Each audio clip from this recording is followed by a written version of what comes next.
Good afternoon. It's March 18th, 2023, and this is the Wall Street Weekly Wrap-Up with your host, John Newquist.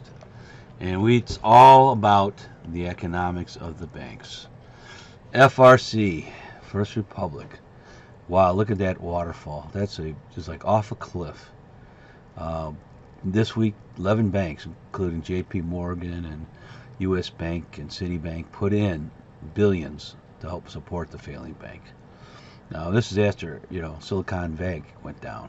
Now, this is the one that you're trying to save, and hopefully we'll be done with it, but we don't know. I mean, how many more banks are going to be on this? These regional banks were supposed to be solid, but not so good.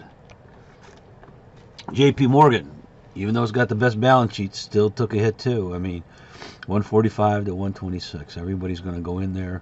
They're going to do well. I mean, if you're going to buy JP Morgan, even though it broke trend, it's hitting the 200-day moving average. If you can go in here and follow this 200-day moving average right here on our little mark, it doesn't want to come up on my screen.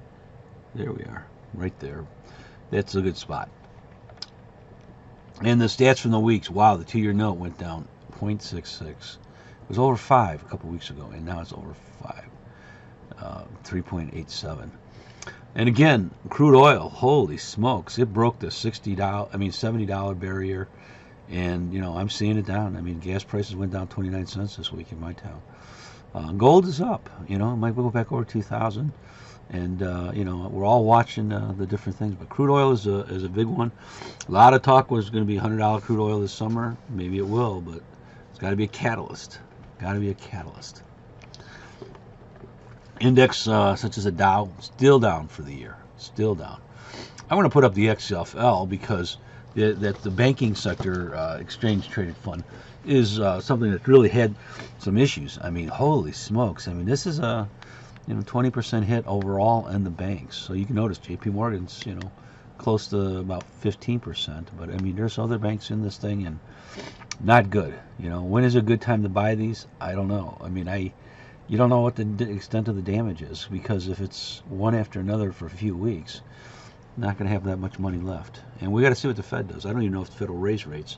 I think they got to at least go with a quarter, but everybody's spooked about the banks maybe more vulnerable and sitting on more losses that aren't realized than we think. And of course, Credit Suisse, also had a horrible year. If you can look at this downtrend of the yellow line in the 200-day chart, not so good. But it's down to $2. I mean, they put $50 billion in to bail it out.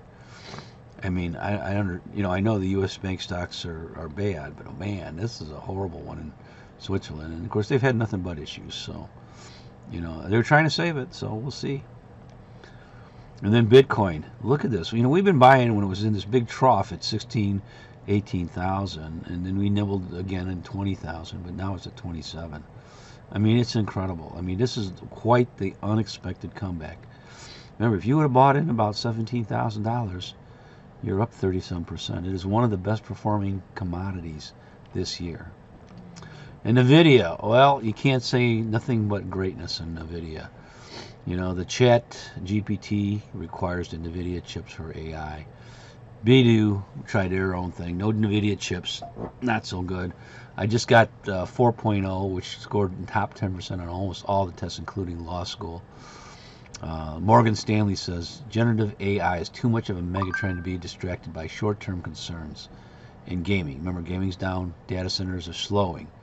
This is on fire. Everybody that's a U.S. company wants to be able to have intuitive AI in their products.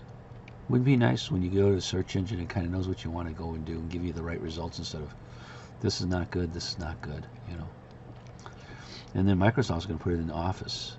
What did we buy this week? We bought Platinum, the exchange traded fund. I think Platinum's got a uprise. We're watching the lower blue line slowly rising up. That's the trend we want to see. Hopefully it'll keep on going. We'll get back up to 10. But we're seeing it. We're underweight real estate and financials, of course, and overweight the communication services. I mean, a lot of stuff is moving toward TikTok being banned, and we'll see. That'll benefit our two stocks, Meta and Google. Well, really, Meta, Google, and Snapchat.